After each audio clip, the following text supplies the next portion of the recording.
नमस्कार साथियों, आज एक बहुत महत्वपूर्ण टॉपिक को लेकर मैं आप लोगों के सामने फिर से उपस्थित हूं। आज का मेरा टॉपिक उत्तराखंड के अंदर स्वास्थ्य विभाग में नर्सेज के 1377 पदों पर जो डॉक्यूमेंट वेरिफिकेशन का काम पूरा हुआ था, उसके बाद अब पुलिस वेरिफिकेशन, एलआईयू वेरिफिकेशन ये जो चल रहा है, इसमें एक बहुत बड़ा मोड़ सामने आया है। मैंने कुछ एलआईयू ऑफिसर्स से बात की और मुझे पता चला है बहुत सारे ऐसे अदर स्टेट के ऐसे कैंडिडेट जिन्होंने यहाँ का स्थायी बनाया है। किस तरीके से बनाया है मैं आप लोगों को बताना चाहता हूँ। वो लोग यहाँ पर आए अदर स्टेट के और वो यहाँ पर जॉब करने लगे। उनका स्थायी अपने ही स्टेट का है। मेरे कहने का मतलब है, कोई राजस्थान का है तो राजस्थान का ही है, यूपी का है तो यूपी का। उनका आज की डेट में वहाँ का स्थायी है। लेकिन यहाँ पर उन्होंने क्या किया, जिस संस्थान में वो काम कर रहे हैं, जिस मेडिकल कॉलेज में वो काम कर रहे हैं, या फिर जिस भी स्वास्थ्य विभाग के जिस हॉस्पिटल में भी वो काम कर रहे हैं, उन्होंने उस हॉस्पिटल का स्थायी बनाया हुआ है। बहुत अजीब लगा सुन के कि उन लोगों ने जिस संस्थान में काम कर रहे हैं उस संस्थान का स्थायी निवास बनाया हुआ है और उनके पास एक स्थायी निवास ऑलरेडी पहले से है। मतलब दो दो स्थायी निवास वो लेके घूम रहे हैं, जो कि कहीं ना कहीं आप जानते हैं लीगल नहीं है। इस तरह के बहुत सारे केसेस एलआईयू वालों के पास आए और उन्होंने मेंशन भी किया हुआ है। उन्होंने जो रिपोर्ट दी है उसमें मेंशन किया हुआ है कि इनका स्थायी निवास उस स्टेट का, चाहे वो राजस्थान का है, और यहाँ इन्होंने स्थायी निवास गवर्नमेंट संस्थान का बनाया हुआ है।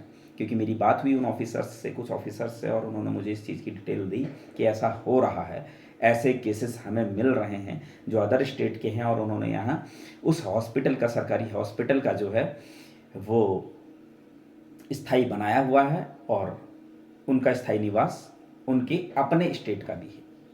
ऐसे मामले भी सामने आ रहे हैं और कहीं ना कहीं ये मामले बहुत घातक हम लोगों के लिए हो सकते हैं अगर हम इसके ऊपर थोड़ा सा कार्रवाई बारीकी से नहीं करवाएंगे। क्योंकि एक व्यक्ति दो अलग अलग जगहों के स्थायी निवास एक साथ लेकर नहीं घूम सकता है। अगर वो यहाँ का स्थायी निवासी है तो फिर वहाँ का स्थायी निवास कैसे उसके पास, और अगर वो वहाँ का स्थायी निवासी है तो उसके पास यहाँ का स्थायी निवास कहाँ से आया। ये बहुत बड़ा सवाल है और ये सवाल जायज़ भी है, उत्तराखंड के लोगों के लिए बहुत जायज़ है। साथियों, ऐसे लोगों के ऊपर सख्त से सख्त कार्रवाई होनी चाहिए। मैं अपनी तरफ से कोशिश कर रहा हूँ।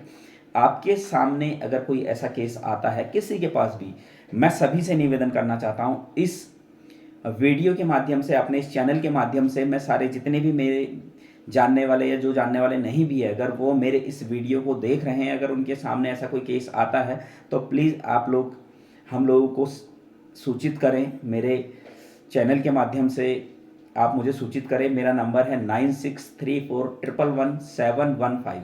ये मेरा नंबर है। अगर कोई एलआईयू ऑफिसर्स मुझे ऐसी कोई जानकारी देना चाहते हैं तो मुझे जानकारी दे सकते हैं, या फिर कोई और भी मुझे इस तरह की जानकारी देना चाहता है कि गलत तरीके से बहुत सारे ऐसे स्थायी निवास वाले आ रखे हैं मामले, अगर कोई जानकारी देना चाहता है तो मैं निवेदन करना चाहता हूँ अपने इस चैनल के माध्यम से कि आप ऐसे लोगों के बारे में हमें इन्फॉर्म करें, ताकि इन ऐसे लोगों के खिलाफ हम सख्त से सख्त कार्रवाई करवा सके। बहुत ज़रूरी है उत्तराखंड के मूल निवासियों के लिए, ये बहुत बड़ी खबर है।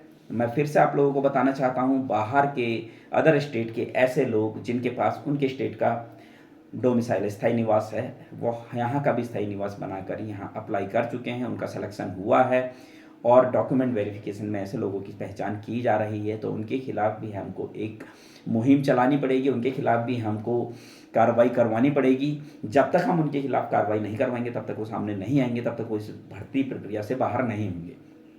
ऐसे लोग जिनके पास स्थायी निवास नहीं था, कुछ लोग ऐसे भी थे जो कोर्ट के माध्यम से फॉर्म फिल करने के लिए प्रोविजनल परमिशन लेके आए थे, लेकिन ऐसे बहुत सारे लोग ऐसे हैं जिन्होंने गलत तरीके से डोमिसाइल स्थायी निवास बनाया हुआ है। उनको भी बाहर करवाना बहुत ज़रूरी है।